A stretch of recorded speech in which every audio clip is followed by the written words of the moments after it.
नीच भंग राजयोग, नीच भंग राजयोग क्या होता है? इसको भी बहुत शुभ माना जाता है।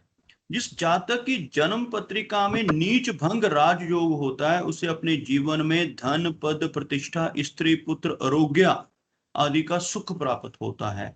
नीच भंग राजयोग तब बनता है जब कुंडली में कोई नीच ग्रह इस प्रकार विराजमान हो कि उसकी नीच अवस्था समाप्त अर्थात भंग हो जाए और वह प्रबल रूप से राजयोग कारक ग्रह बन जाए और वह नीच भंग राजयोग कहलाने लगता है। नीच भंग राजयोग के लिए एक नियम है कि यदि किसी जन्म कुंडली में कोई ग्रह अपनी नीच राशि में स्थित हो तो उस राशि का स्वामी यदि चंद्रमा से केंद्र स्थित भाव में स्थित होकर हो जाए तो नीच भंग राजयोग का निर्माण होता है, अर्थात वह ग्रह नीच अवस्था से बाहर निकल जाता है और अच्छे परिणाम देने लगता है।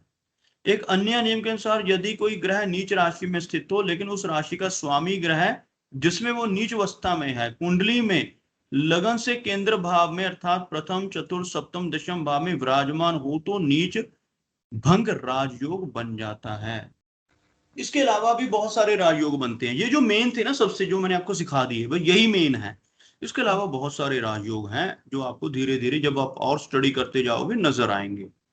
जब तीन या तीन से अधिक ग्रह अपनी उच्च राशि या स्वराशि में हो, केंद्र में हो तो भी, अगर केंद्र में ना भी हो तो भी वो राजयोग ही है। अगर तीन से अधिक ग्रह या तीन ग्रह उच्च के हो जाएं किसी के, जैसे मैंने आपको थोड़े दिन पहले कुंडली दिखाई थी, किसकी दिखाई थी? गुलशन कुमार की।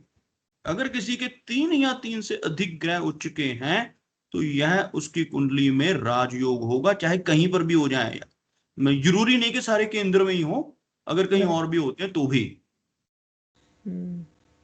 जब कोई ग्रह नीच राशि में स्थित होकर वक्री और शुभ स्थान में स्थित हो, तीन या चार ग्रहों को दिग्बल प्राप्त हो।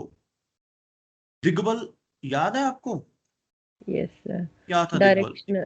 डायरेक्शनल बल। Directional strength, very good. अगर चार ग्रहों को दिग्बल प्राप्त हो जाए वो ग्रह राजयोग बना देते हैं।